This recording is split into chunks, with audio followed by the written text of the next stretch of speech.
நிலவை கடித்த நாய். ஒரு சிறிய கிராமத்தில் பொன்னி என்ற சின்ன நாய் வாழ்ந்தது.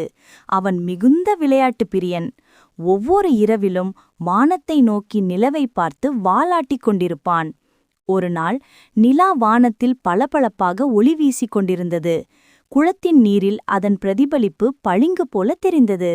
பொன்னி அதை பார்த்ததும் மகிழ்ச்சியுடன் குரைத்தான், அப்பா, நிலா குளத்தில் விழுந்துவிட்டது. அவன் தண்ணீருக்குள் பாய்ந்து அதை கடிக்க முயன்றான். ஆனால் எவ்வளவு முயன்றாலும் நிலா அவனது வாயில் வரவில்லை. தண்ணீர் அலைந்து நிலா உள்ளிருந்து விலகிவிட்டது.